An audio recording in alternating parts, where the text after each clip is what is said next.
Welcome back, guys. My name's T, and this is the Breaking Through Code channel. And today we've got another video for you to box off this Road to Glory for learning C Sharp. Okay, please like, comment, and subscribe so I can keep this Road to Glory going for you guys. Okay, so to recap on what we covered in the last video, we went into detail on the nullable type. We showed you how to create a nullable type for a value type using the nullable type of T struct or the shorthand question mark version of that. Okay. We then explored ways of implementing nullable types, which also involved using the null coalescent operator. Please check out that video if you missed it. It's on the channel and on the playlist. Okay. Today we are looking at arrays. Okay. It's a big topic in C Sharp. What are arrays? Well, an array is a fixed length structure with an ordered collection of values or objects that are of the same type. That was a mouthful. Okay, they basically make it easy to operate on a large amount or on large amounts of data whilst keeping the data organized. So if I wanted 20 variables, rather than creating 20 variables each at a time, I can create just one array and stick all those variables into that array. So let's head over to Visual Studio. Okay, let's open that up. I haven't been here in a while. Okay, taking a while to load. Okay, cool. That was some of the old lectures. Let's get rid of all that stuff. Okay, so okay.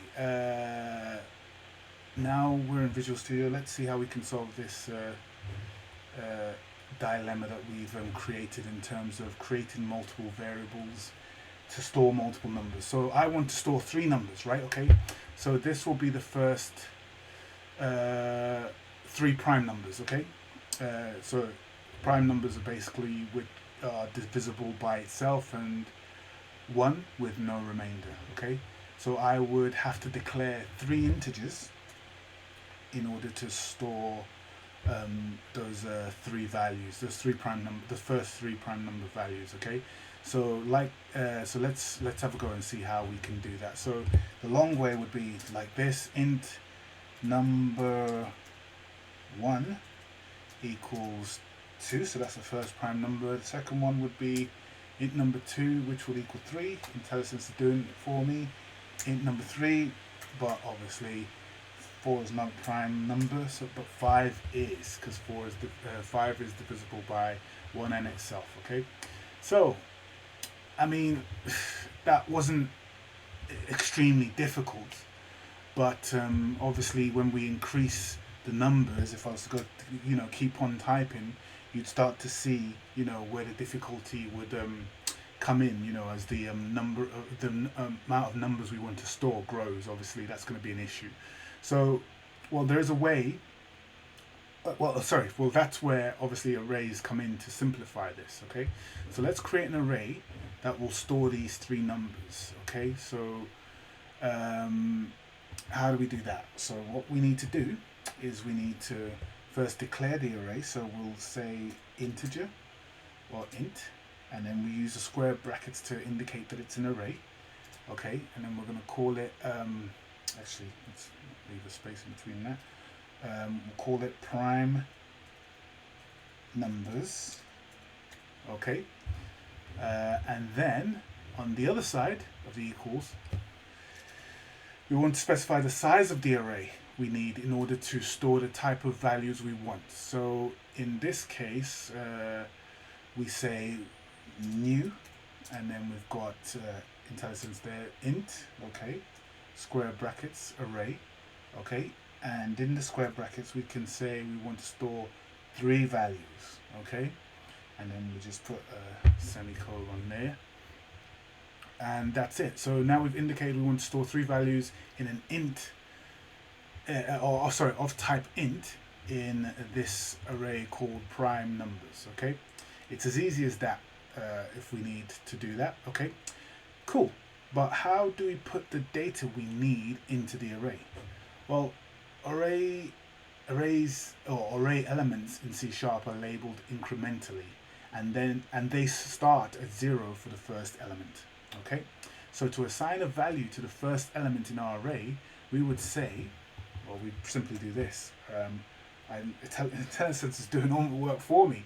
So in fact, we will not, instead of putting that variable in there, we'll just put the number 2 in there. Okay, so prime numbers 0 to indicate the first position. Okay, and then we assign the value 2 to that first position.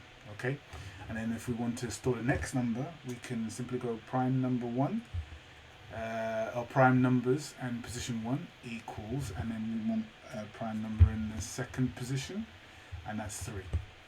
And then finally the last position, okay, prime numbers, and we put 2 there to indicate the third position, and then we put equals 5, and that's it. We've finally filled all our positions in the array that we created of size 3. Okay, so great. We stored all our prime number values. Okay, say we wanted to use one of them, we could print it out to the console like this. I'll use the shortcut CW for console.writeLine, and I'm lazy with typing, so I'm just going to copy this one actually because we want to print the middle one, and I'll just paste that in here, and let's run that, and we should get the number 3 printed to the console, and we do. Perfect. So that was very simple. Okay, there is also another alternative to initializing and assigning values to an array that some may find easier. I don't know if you noticed it from the IntelliSense doing it for us. Okay, again, what we need to do is specify the type we want to store. So in this case, it's int again.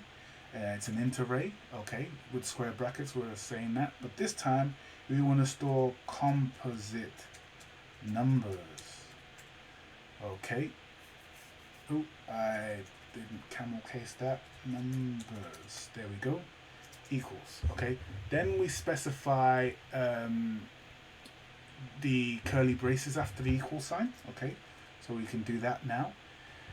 And we can just put all the numbers we want in the curly braces without even having to specify the size. So in this scenario, for the composite numbers, 6, 14, 25, 30, 52. There we go. It's nice and simple, and we didn't even have to specify anything there, but we've got 1, 2, 3, 4, 5 numbers in our composite numbers array.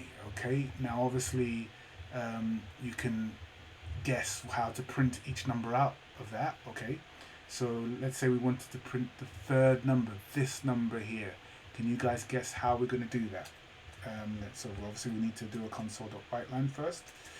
Okay, and then we need to specify the name of the array that we want to print out, and then obviously the square brackets, and then obviously we start at 0. So this is 0, this is 1, and this is 2. So to get 25, the third position, we need number 2. So if I comment this out, just so as not to cause any confusion, we should get the number 25 printed to a console, and we do. Perfect. How easy was that? Cool.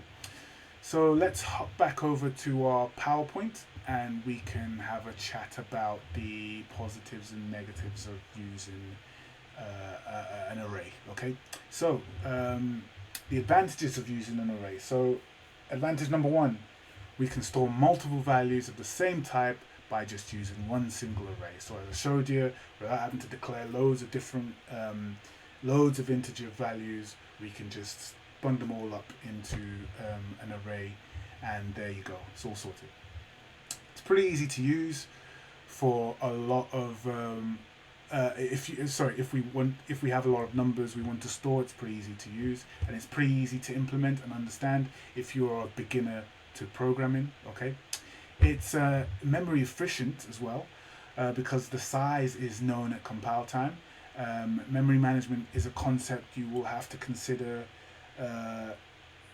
if you're going to be a more advanced, obviously, programmer. You know, it's strongly typed as well and enforces that. So if we go back to Visual Studio for the arrays we created, I can show to you what we mean by strongly typed. So for example, this prime number, we'll actually use the composite number here. So if I wanted to, instead of typing the number 6, I wanted to type in 6.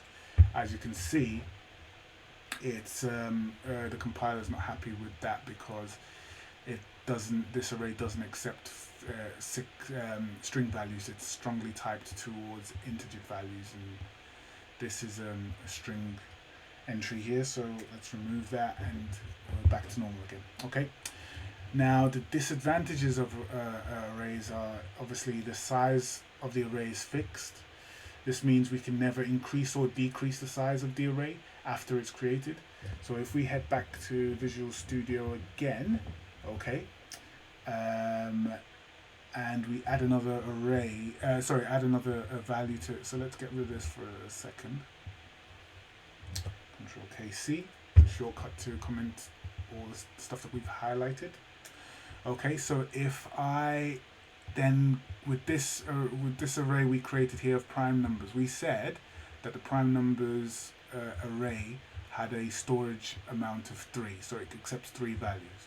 But then if we were to add another value here, 5, I think the next one is 7, I believe, correct? I have to Google it to check. I can't remember, but I think it's 7. Yeah, I think 7 is the only one that's divisible by 1 and itself without any remainders. Yes, of course it is. Yeah. So if we add that now, okay, and then we run the application, okay, we're gonna get an exception, okay, and it's a system.index out of range exception.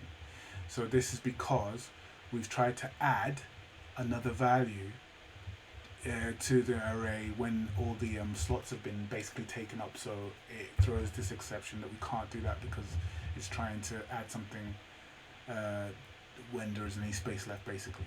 Okay, so we can't do that.